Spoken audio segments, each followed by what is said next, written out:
Welcome to Flash, the social experience, a game where your social abilities and your inner flame is tried by the Flash gods to crown the next Flash Phoenix. In this game, there are many twists and turns, secret advantages, lies and deceptions, and of course, the daunting question, will luck and the gods be on your side? Here's how the game is played.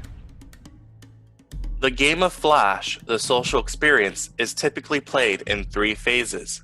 Phase 1, the Flash match. Phase 2, the rekindling competition. And lastly, Phase 3, the extinguishing round. Let's dive into what happens in the Flash match.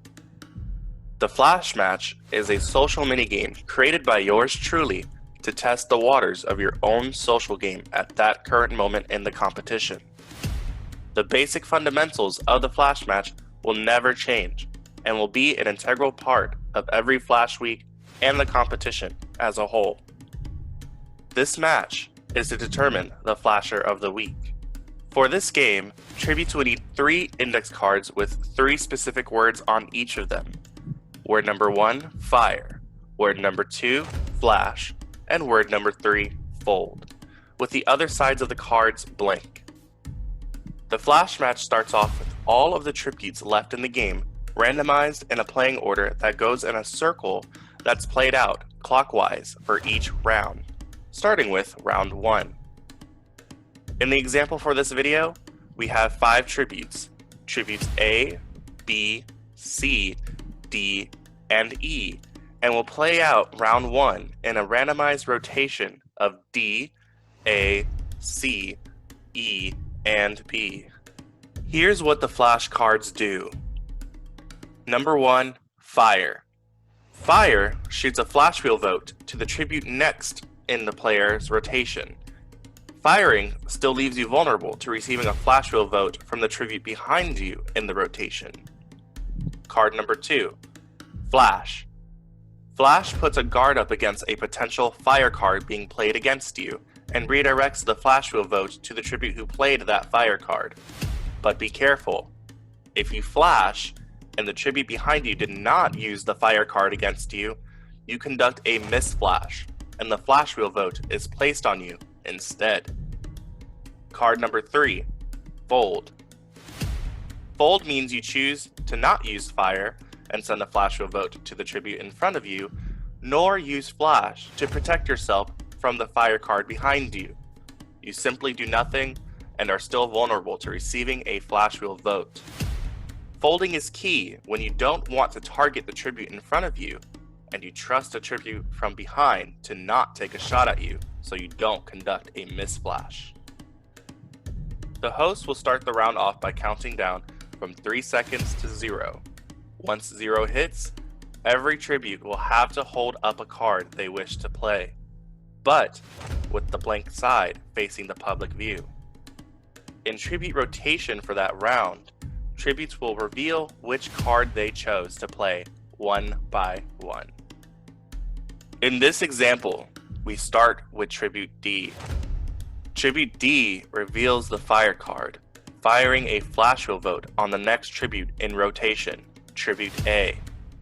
Tribute A then reveals their card, the Flash card, and successfully blocks the Flash wheel vote shot by D and redirects the vote back to Tribute D.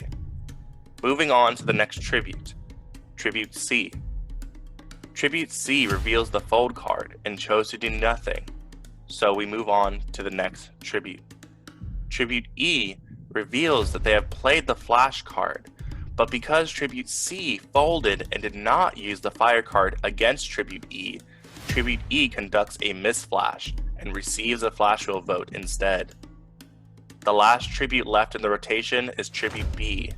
Tribute B felt like it was safe to fire back at Tribute D and places a Flash wheel vote on Tribute D. At the end of the round, after every tribute has revealed their card, all the Flash wheel votes are then tallied and tributes will then be entered into the Flash wheel for every vote they've received. The wheel is spun, and the tribute's name it lands on loses the round and can no longer play and win the Flash match. The remaining tributes are then randomized into a new playing order for the next round. This process will continue until we reach a final 2. Once a final 2 is decided, the winner is decided through the flash wheel, with each tribute's name being inserted once. But here's the twist. The tributes who played and are no longer in the running to win has a say on who they want to win the flash match. Each eliminated tribute will then place their winning vote of the tribute left in the final 2 of who they want to win the flash match. The wheel is then spun a final time, and the name it lands on will then win the flash match and will be crowned Flasher of the Week. In this example, tributes C and B have both made it to the final 2 and will each be entered once into the winning flash wheel for making it there. This means, no matter what, there's a chance for you to win the flash match because you've made it that far. But because tributes A, D, and E are either not working with B or felt betrayed, they all gave their winning vote to C, making the odds of the wheel landing on C 4-1. The wheel is then spun a final time and the wheel lands on C, crowning C the next Flasher of the Week. The Flasher is immune from their flames being extinguished that week, and has the daunting task of offering 3 other tributes in the game for the extinguishing. There are 2 modes a flash match can be conducted. Mode 1, Split Mode. When there's a lot of tributes left in the game, they will be split halfway into 2 randomized separate matches. The winners from each match will be deemed the top 2 tributes of the week and will be immune from the extinguishing round. There still needs to be 1 flasher, and will be decided by a 50-50 flash wheel spin. The tribute it lands on will be crowned Flasher of the Week. Moving on to Mode 2, Everyone Mode. When there's a certain number of tributes left in the game, everyone will be randomized into 1 flash match, where 1 tribute will win Flasher of the Week. Once 3 offerings have been made by the Flasher, the game goes into Phase 2, the Rekindling Competition. The Rekindling Competition is the last line of defense for the 3 offered tributes before they are vulnerable to the extinguishing round.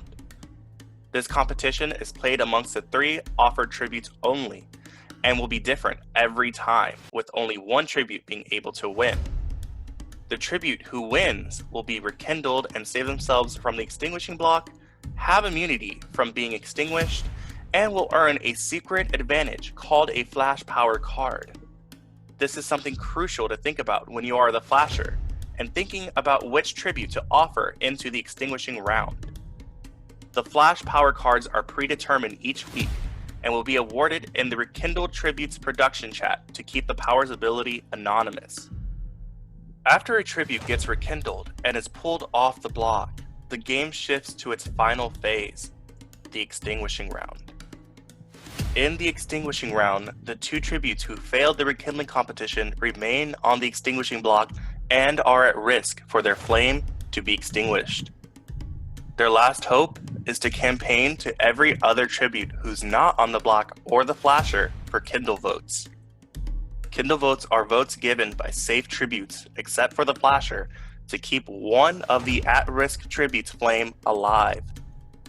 The tributes will have a 2-hour window to give out their votes. The tribute with the most votes will keep their flame alive and will continue on in the competition. Adversely, the tribute with the least will have their flame extinguished and will be removed from the game. After a certain point in the game, when a number of tributes have had their flames extinguished, tributes will be added to an elite group called the Phoenix Disciples. The Phoenix Disciples act as a jury in the game and will ultimately decide on who wins Flash, the social experience, and will be crowned reigning Flash Phoenix when we reach a final 2. The winning Flash Phoenix will win a cash prize, a VIP spot in the Flash Fantasy Draft for future seasons, their face engraved in the Flash Facebook page banner, and will get to collaborate with production to create their very own personalized Flash Power card to be introduced into the next season of Flash and beyond, so that their legacy will always be remembered.